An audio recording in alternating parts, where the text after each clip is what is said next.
Here is a taste of the skills that we're going to be developing. Right now, take a moment to observe your environment. Keep your eyes open and take a moment to notice the setting you're in. Place your awareness from object to object, slowly taking note and naming to yourself what you are seeing.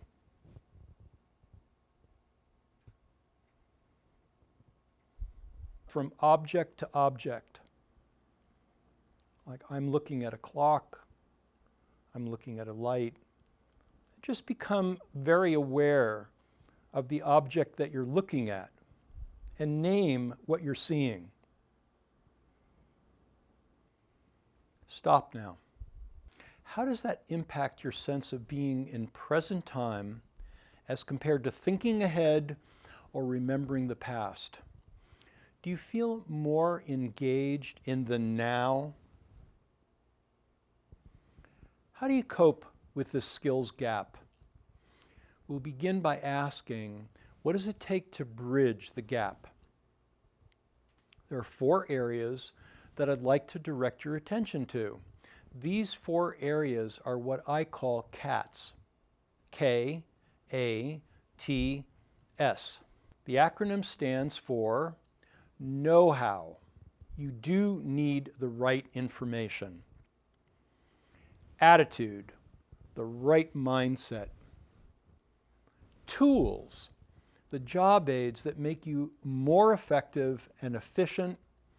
And skills, the competence required to master the task or project. Joseph Grenny, New York Times best-selling author of Crucial Conversations, discussing a major skills gap that so many leaders confront, communicating deftly in high-stakes interactions. We became aware fairly early on that there were people that seemed to transcend this false dichotomy that most of us are paralyzed by.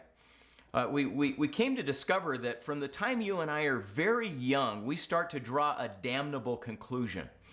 We start to believe something, and that myth governs our life from that moment forward. The myth is that you frequently have to choose between telling the truth and keeping a friend. So from the first time Grandma says, "How do you like the spaghetti squash?" and we tell her honestly, as a vulnerable 3-year-old, we'll spit it out, and we let her know what we think. And then everybody expresses disapproval, and somebody pulls us aside and counsels us and says, "Don't insult your grandma like that." And we start getting it that, this isn't about truth. This is about friendship. This is about demonstrating that I love you, not telling you what I really think. We have to recode the entire English language or whatever language we're trained in. So that myth begins to govern our lives from that point forward.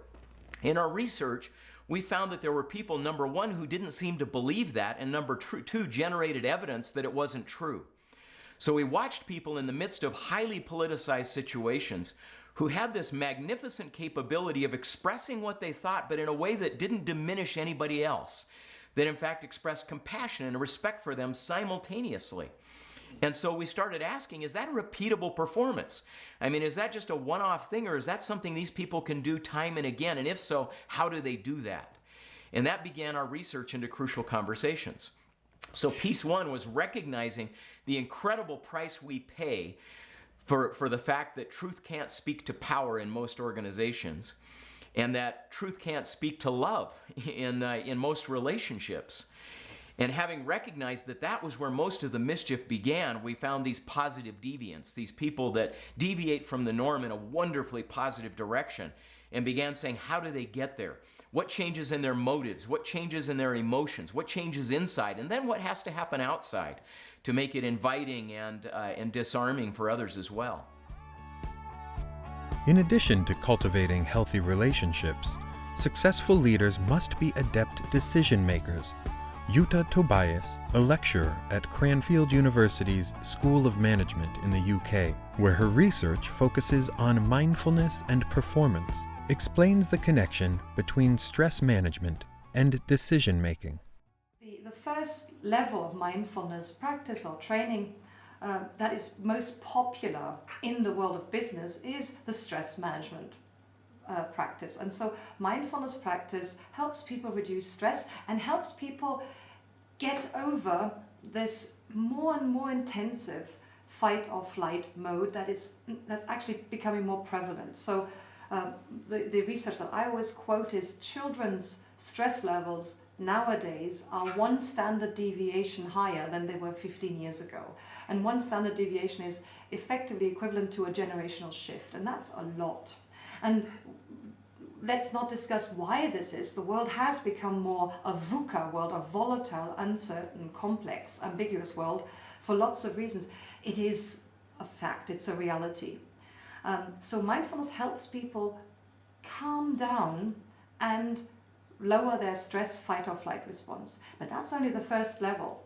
The second level of mindfulness, or the benefits of mindfulness, or that mindfulness opens up, is to help improve cognitive skills, or help, in other words, help enable us to use the executive functioning that you were just mentioning more wisely and smartly. And so one of the prime predictors of persistence and even extreme success or prodigy success is not necessarily general intelligence, but it's actually my capacity to hold lots of data, lots of information in my memory at the same time. And this is called working memory.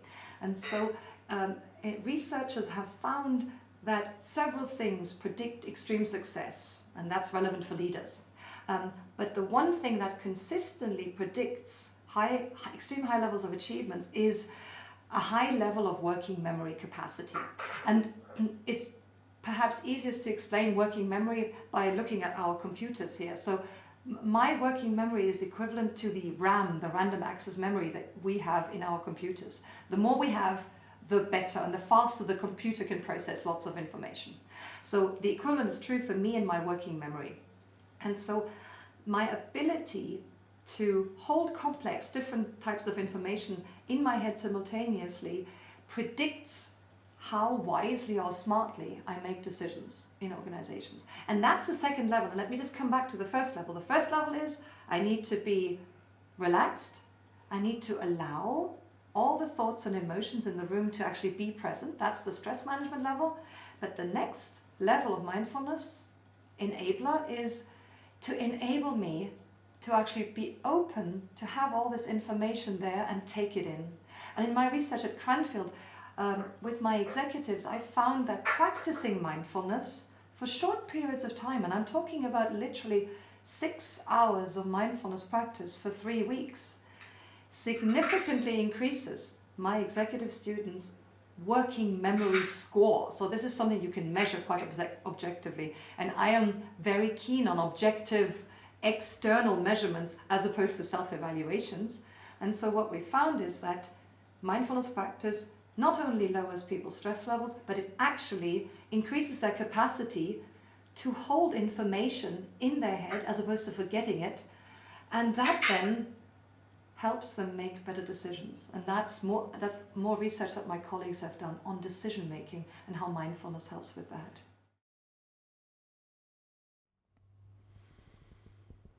There are positive attitudes and dangerous attitudes. One can be positive one day and then in need of change the next. Here's an example. It's called the negativity bias, and it refers to how the brain has evolved to help us survive. As small, tribal hunter-gatherer, survival was based on always looking for danger and trouble, because it often was eat or be eaten. But now, always looking first for danger or problems to head off extinction is less functional, since for many, survival is not kill or be killed, but more cooperate and collaborate to survive and thrive. The skills and tools of thriving now are less about competition and more about working effectively together.